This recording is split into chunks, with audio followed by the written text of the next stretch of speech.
Taylor Swift is going to launch our episode today. Listeners, don't come for me, but I am not the biggest Taylor Swift fan there right now. Go on, continue. The Eras Tour is going on right now. And the Eras Tour was really a journey through her musical eras. This word just keeps showing up again and again and again. This idea of one's era or eras that we're in our life. And we are not talking about fashion with the big 1980s hair, which yes, I did have, and the big perm and the propped up collars and the neon. All that fashion is coming back. I know, but anyway, right? We're using the word eras, but I look at my life very much as seasons, and I think seasons are the same thing. Yep. I would caution any of you as you're thinking back on the seasons in your life, not to polarize it. This was a bad time in my life. No, it actually wasn't. It was a time in my life, and it can inform the next time in my life. And recognizing the best and the worst of each season and plucking and cultivating and honing, from each season to prepare for the next, but also to enjoy the season one's in, not just going through seasons, but growing through seasons. Welcome to Simply Enough. This is Zachary and Elizabeth, and thanks for tuning in. If you're liking our podcast, we'd love it if you'd share with your friends and family. And then rate and review to raise our visibility and spread the message of enoughness. We love you, and remember, you are simply enough. Just as you are. Period.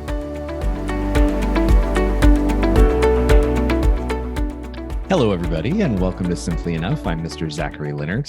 And I'm Dr. Elizabeth Ignacio.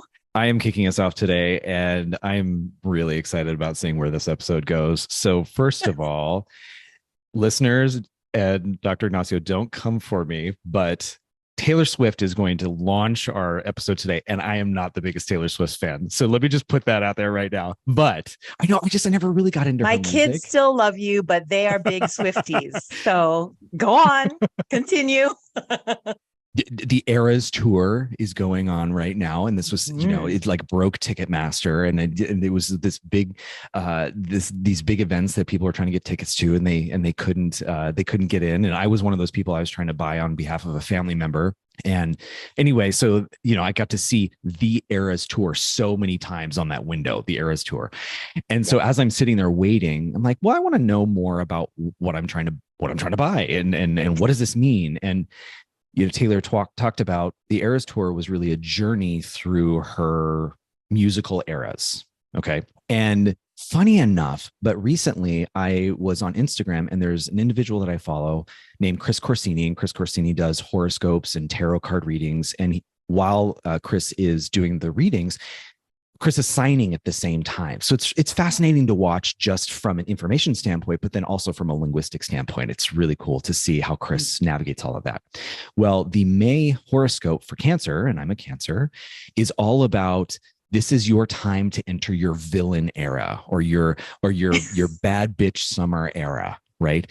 And Chris talks about the last 2 years, Cancers have been giving a lot to people, and they've been recognizing little bit over time that these relationships are not giving back. And it's time to sever those ties. And it's time to really put clear boundaries up and enter your quote unquote villain or your bad bitch era. Okay. So part 3 is, I'm a big RuPaul's Drag Race fan. Mm-hmm. And this most recent season, there was a queen on RuPaul named Mistress Isabel Brooks. And many would say she got the villain edit. That's, I guess, the term for what happens in the editing room where certain individuals are made to be the villain of the season or the villain of the group. So anybody that watches reality television can probably think of a different person in whatever show they're on that is, somewhat of the rascal, right? Or the, the mischievous one. Mistress has that, but Mistress also talks about it openly. But Mistress would say things like, oh, I'm in my princess era, my congeniality era, or my villain era. And she talks about eras. I thought, oh my gosh, this word just keeps showing up again and again and again. This idea of one's era, or eras that we're in our life. I thought, okay, we just came off of our On Brand episode, which I loved. And for those of you that didn't listen to it, I invite you to go back. Dr. Ignacio threw a curveball because we didn't really pre-plan in the way that we normally do. She was like, can I just take us on a ride here? And I said, sure, let's go with it. And it was a really fun episode. But building off of that idea of, what is your brand? I throw out this idea of eras. Like, are you in an era?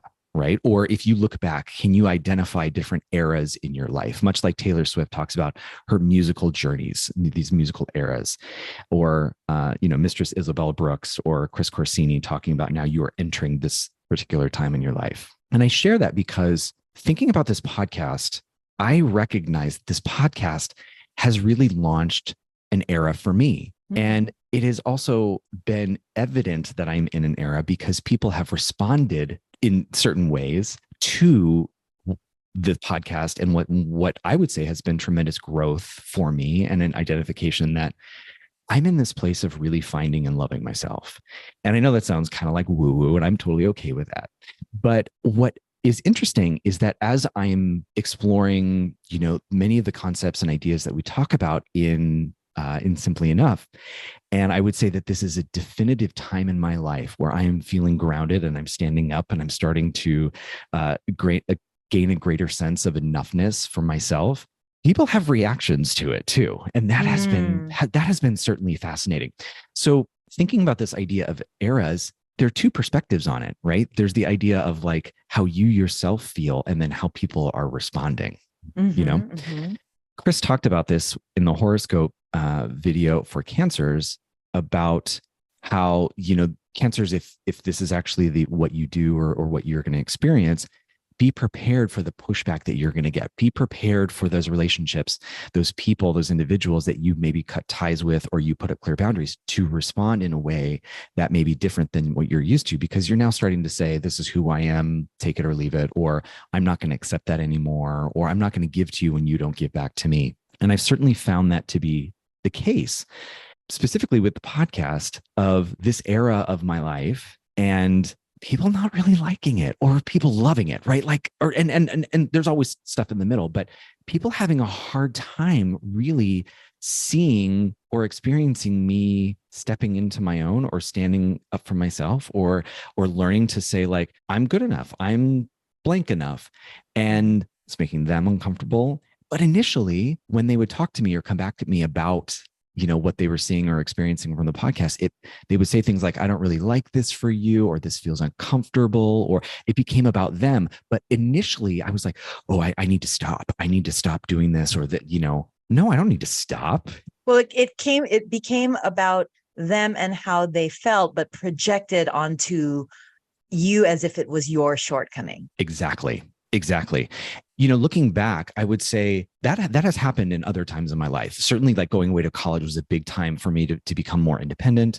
When I came back, friends, family, etc., reacted differently when I lost a lot of weight. But I didn't identify that whatever era, to keep using that term, whatever era I was in, my response to what I was getting back from people felt like I had to change who I was. Do you know what I mean by that? Yeah, absolutely.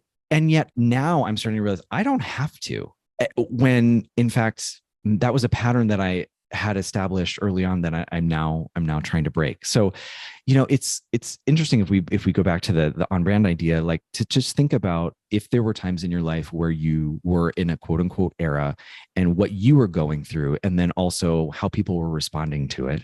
And then also, if you want to make that choice, we were talking about being on brand and what is your brand and how do you want to put yourself out there? If there is, I don't know, something you want to step into, a new time in your life where you want to try something on or be a different or a new extension of yourself, this new era that you're in, be prepared, because there's going to be a whole lot of internal stuff going on as well as what's going to happen externally and what you're going to get from people. That just brings up so many, thoughts in terms of, a few minutes back, you had said, some people didn't like it about me as I'm on this journey of self-discovery, doing this podcast. So some people didn't like it, others love it. And just immediately what popped in my head reflexively was like, but how do you mindfully feel about it? About yourself, not how you feel about what they think of you, but how do you mindfully feel about yourself in this process? And at the end of the day, that's what matters.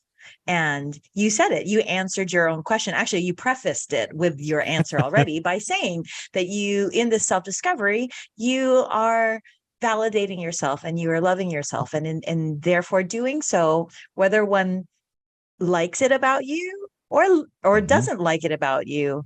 At the end of the day, that's not what matters. I also can't help but giggle only because from my own journey, my own self-discovery journey of, people pleasing, learning and practicing boundary setting, it is funny that some of the very people that might be claiming that, I'm being selfish when I say, as lovingly and graciously as I can, when I say no, and no is a complete sentence. It's not that it always has to be justified and explained, but those that might say that, I'm being selfish in saying no to them, what they're the undercurrent of that comment is that I'm the selfish one because I'm not doing what they want. So who's the selfish one in this conversation? And so, sometimes it just means in setting the boundaries, uncomfortable as it may be, it's weeding the garden. And that's okay, in terms of who are the friends that will be along the journey with you and help cultivate you to flourish, versus who wants to keep you in the weeds with them. Right. For eras, I cringe because there's one era in my life, and we are not talking about fashion with the big 1980s hair, which yes, I did have, and the big perm and the propped up collars and the double collars and the neon. And what I love about eras, by the way, how come all that fashion is coming back? I know, but anyway, right? anyway, we're not talking about fashion here. There is one particular era in my life that I cringe. And that's when I was during my residency. So, in undergrad, I'm, happy cheerleader. Med school, I loved my med school classmates. I love my med school experience. So I'm like, happy cheerleader kind of personality. And then I, am in orthopedic surgery residency, and, ad nauseum, we've talked about this in previous episodes, but, I'm was the first female, and it was very much the world of orthopedic surgery is very, not just male dominated, but alpha male, very much so. That's the persona. And I was told, definitely on a weekly basis, and I would say on a near daily basis, how I would have to toughen up and who do I think I am? Am I the Mother Teresa social worker of the orthopedics department?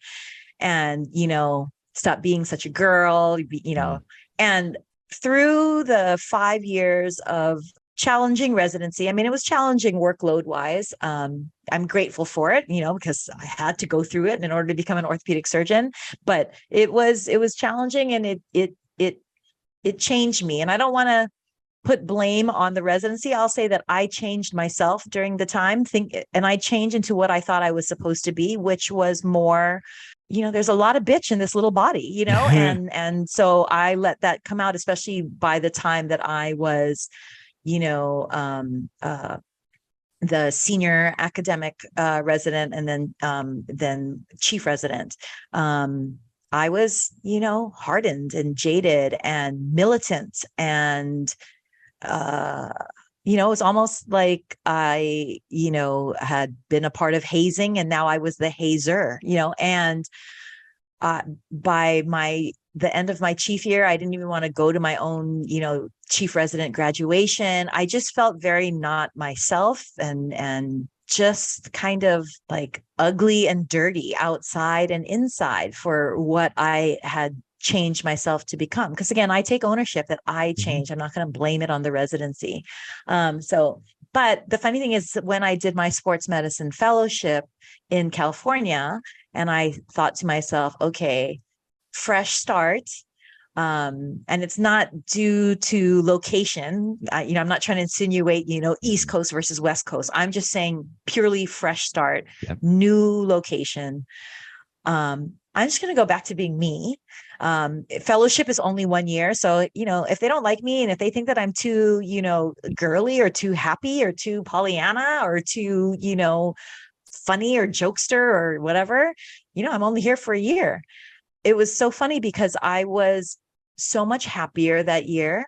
And prior med students and residents from my med school and residency rotated through my sports medicine fellowship, and they recognized the quote change. And I laugh when I say change because I get it. They saw me as I presented myself in my era of residency, but I almost feel like I didn't change. And if I did, I changed back to who I was. And they saw the change in me and recognized that I was just lighter and happier and still just as focused and still got the job done and was still just as dedicated to my work and my career and my profession, but without the bitch baggage. Mm-hmm. And it was so liberating to be myself again. And the irony too is this: in finding my people here, I thought, okay, well, you know what? I'm just going to be me. I'm only here for a fellowship for a year, because then I'm going to head. Actually, I had some jobs lined up in the East Coast. But my fellowship and the faculty of the fellowship embraced me to the point where they actually invited me to, upon completion of my fellowship, join the faculty and join the group practice, and without having to change myself at all. And I just look back on my era of residency and how I changed myself, thinking that I needed to be a certain way. I don't want to say I regret it. I know I did say that just a few minutes ago, but I try not to regret anything. And that's another point I'm going to make about eras, which is I don't necessarily ever really want to abandon any era. I just want to take what is the best part and the best lessons from each era and then move forward to a different one. And we're using the word eras, but I look at my life very much as seasons, and I think seasons are the same thing. Yep. And Zachary, you know this. I gave a chapel reflection at my alma mater for 7th and 8th grade, and then invited back to give it to the 9th and 10th graders, and then invited back to give it to the juniors and seniors of my alma mater high school, talking about seasons and not just going through seasons, but growing through seasons, and recognizing, the best and the worst of each season, and, plucking, and cultivating and honing, from each season to prepare for the next, but also to enjoy the season one's in. And if it's not an enjoyable season, recognize it's a season or it's an era, and this too shall pass. And so rather than just go through it, grow through it. You just hit on so many things that I was like, okay, I know when I launch this, I hope this comes up, and I hope this comes up. And I like, sure as shit, Dr. Ignacio, you're just like tick, tick, tick, tick, boom. It's called verbal diarrhea. Sorry, everybody. I talked too much. It was just like stream of consciousness. Not at all. Not at all. What I so appreciate about what you many of the things that you said. The first is, I was identifying myself in preparation for this episode as I was reflecting back, and I'm gonna say eras or seasons, because I do appreciate that idea of seasonality for sure in this, because an era feels big, it feels like epic, it feels like it's like years long, whereas a season feels like it can be kind of any kind of concept of time, and I really do like that idea. But as I was reflecting, I found myself starting to judge previous seasons or eras of my life as if I could capture that whole time in either good or bad. And that we try so hard and simply enough to move away from making something all or nothing. And you're absolutely right that those were times in our lives that we went through. Whatever decisions we made, choices we made, things that we did, there are still opportunities to glean information, ideas, reflections that can take us into the next season. Or we can also just look at and just notice it and just leave it be. If we look at adolescence is a interesting time in growing up, right? I think many of us would probably look back at our adolescence and cringe a little bit, but there's still really or a lot, right?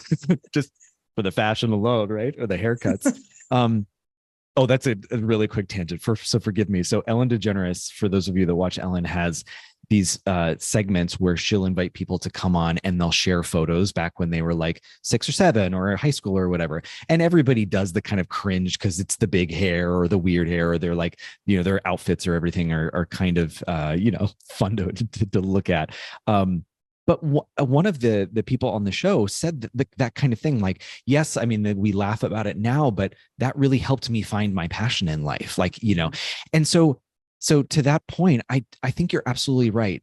I would caution any of you as you're thinking back on the times in your life, the seasons in your life, not to polarize it, and also to do what you did, which is to say, yes, there were some aspects of this particular era or season that maybe I would do differently, or I recognize was not truly authentically me, but there are still things that you can take going forward. And I, like I said, in preparation for this episode, found myself pulling into that garage of this was a bad time in my life. No, it actually wasn't. It was a time in my life, and Yes. it can inform the next time in my life or where I'm at now. So I'm so glad you brought that up. So thank you so much for saying that. And then the other thing is, I'm all over the place on pop culture today. So when you were talking about how you identified that you changed yourself, and then when you went to the West Coast, and I know it wasn't about location, but you said that you made the choice to be more authentically you. I couldn't help but think of, I know this is silly, but Elle Woods in Legally Blonde, when, she's in like the suits and they're all like black and they're, there's a little pop of color and everything, but she's very quote unquote conservative in her attire. And then towards the end of the movie says, no, like I like to wear pink. This is what I do. And now she can be like, I understood the choices that I made for this specific reason. I'm going to now choose to be more authentically me. There's an important moment there that I think is also worth identifying. Is I recognize that in this period, that was not in alignment with myself. So I'm going to make the choice now to move forward. And I know it's a silly meta or a connection to what you're saying, but it's so spot on. It's so spot on. So it's not silly. And like, and to, again, your, fantastic point of it's not either or, yep. Here I am in this season of my life and along the journey with you, this season of your life, in terms of learning and practicing boundary setting. Well, guess where that strength of boundary setting originated from? Admittedly, actually, it came from my bitch era. And by the way, there's still bitch in me now. And and there are times that I, ask for forgiveness. And then there are other times that I stand my ground in it. So it's all an evolution. It's all a continuum. So ironically, as much as we're talking eras and seasons, truly, it's really a continuum. Yes. God, it's just crazy how you do that, because that was like the last thing that I had just written is, yes, I think we can kind of put a lens in reflection either about, previous times in our life or actually even where we're going. But you're right. It's all like life is in the gray. And if we like compartmentalize these times in our life, then we see life in that way. And that's really not where life is, right? Life is very much in the middle. If I'm truly entering my villain era, let's just say, that is a label that I definitely shirk. I do not like the idea of thinking myself as a villain, right? Yes. But to your point, there are more moments lately where I am standing up, where I am saying no, where I am not accepting somebody's impression or interpretation or feelings as my own and then needing to change myself. Does that make me a quote unquote villain? I don't know. I like kind of the silliness of giving it that label, but I do also love that ability exists within me, that is in alignment with me. And those are choices that I can make at times when I want to make them. And maybe there's a time going forward or looking back where maybe I did that a lot more.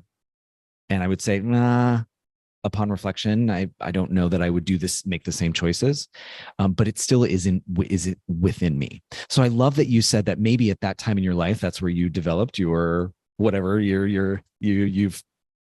What did you say? I want to use your words correctly. It was your bitch era, but you still have that within you, and to the point about taking really good nuggets out of reflecting about different times of your life, you can also, I think, take really good opportunities to say, there are times when I want to make this choice. And if somebody thinks that I'm a bitch, or they think that I'm a villain, or they think that I'm a princess or Miss Congeniality, so be it. It's not about them. It's about me. So I just love that. I just love that. Like, you're just like taking all these things off that I even giggle in terms of, because I mean, I agree with you. Like my immediate reaction is like villain, like that's an unfairly, I don't like that name of that Agreed. era. But the reason, the way to actually temper that, not that it needs tempering, but just one way I thought about it is, and you'll appreciate this because this is like musical theater. There's often a backstory to the villain or the anti-hero. And, Wicked, the musical, why, the Wicked Witch of the, is she the West? Wicked Witch of the West, Elphaba, she actually is good and started good with a good heart, but in recognizing and self-reflecting and having self-compassion, when we might find ourselves in places where we are in a villain moment or an era moment or sorry, or a bitch moment or whatever, to solely and wholly, WHOLLY, not HOLY, solely and wholly be reductive to just a villain. There's just a lot more kind of nuance and backstory to that.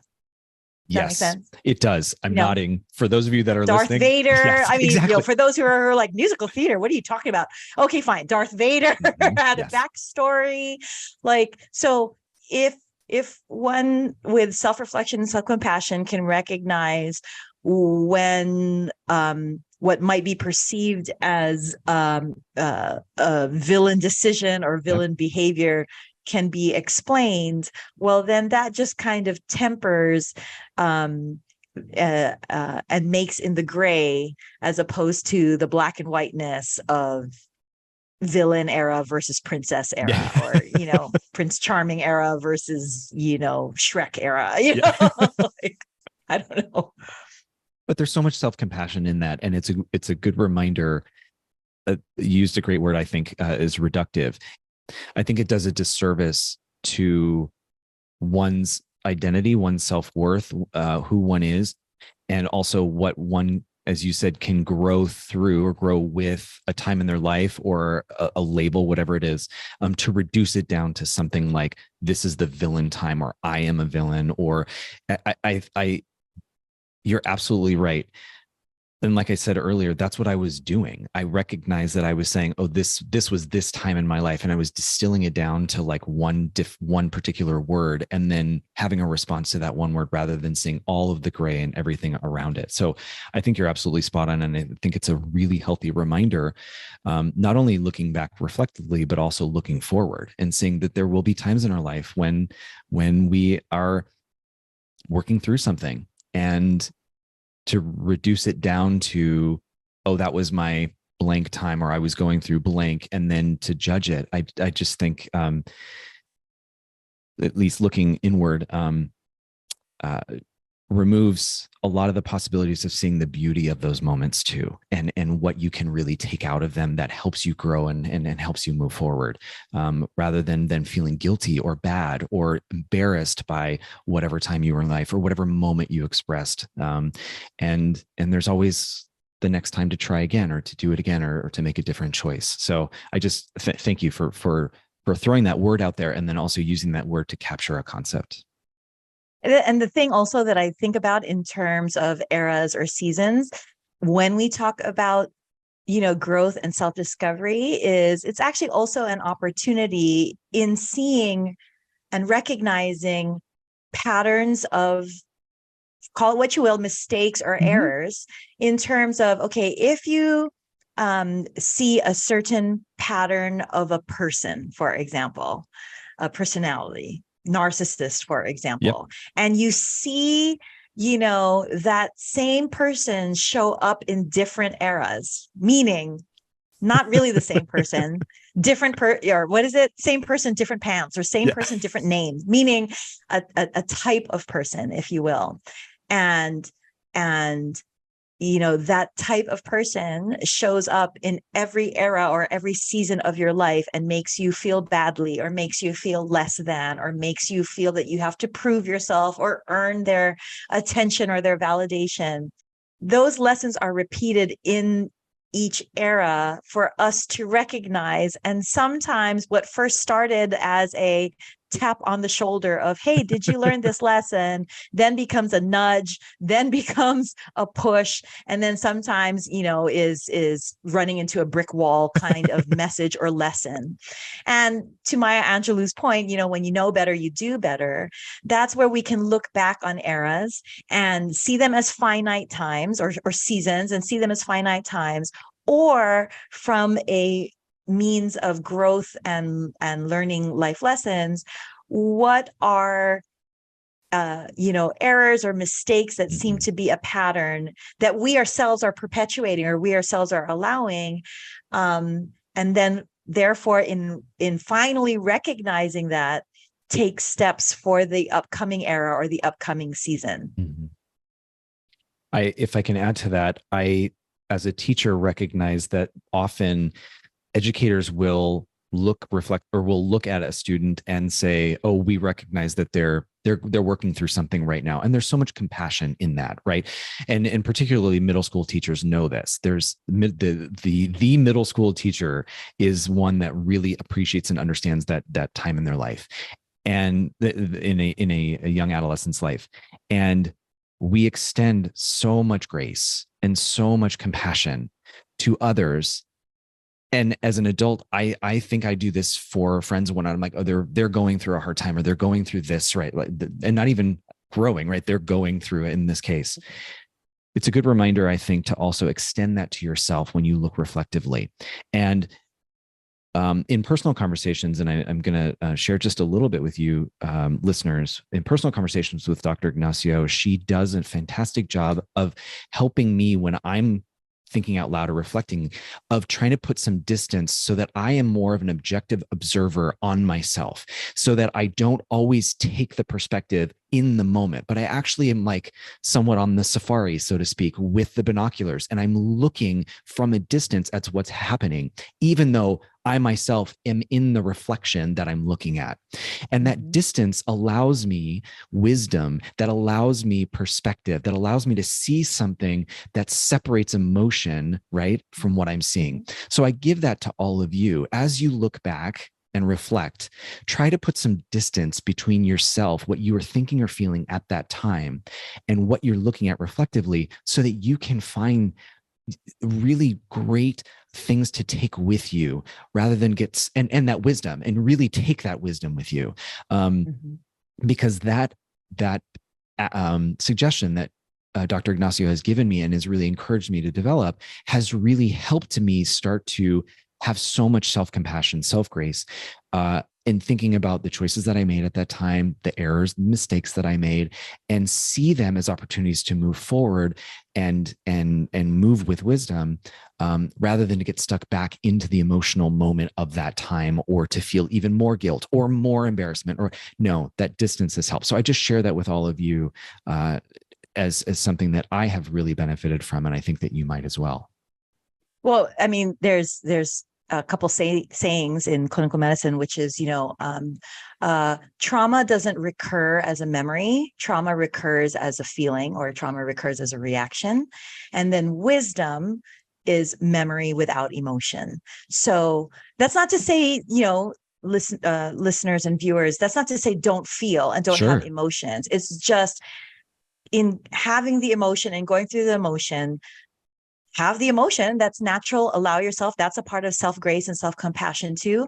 And then step back and see, what lesson is to be learned here. Is this a recurring pattern?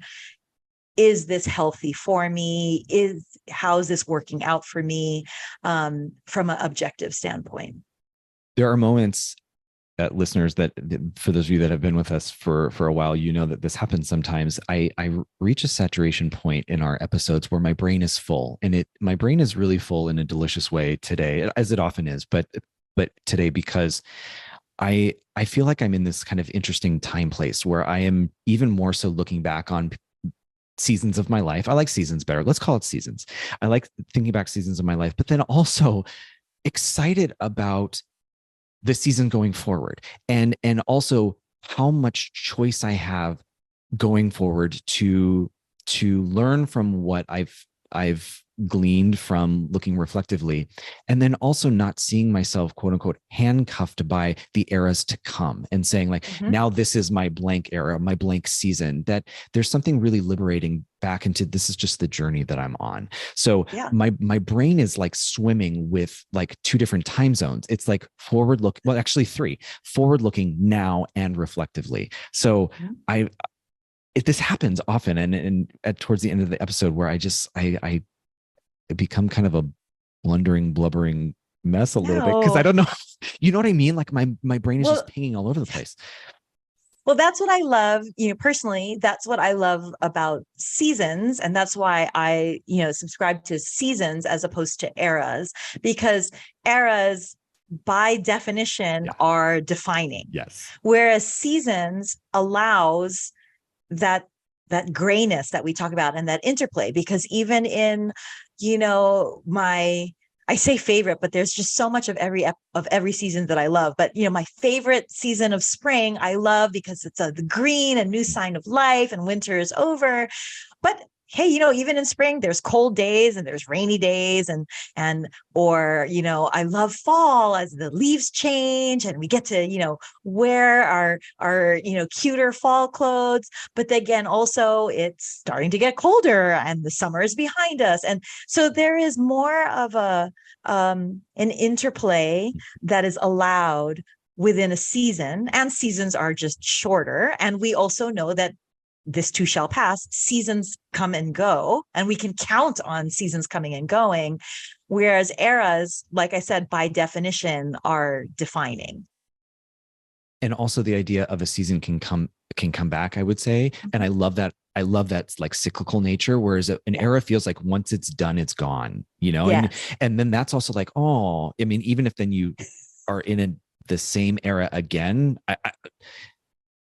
I think you know what I'm getting at, which is like, there are always opportunities to grow and to change and to try again. And the idea that, fall is going to come again and winter is going to come again. You are going to come back to, like you said earlier, the universe, if you didn't learn the lesson, is going to like knock a little louder or hit you a little harder.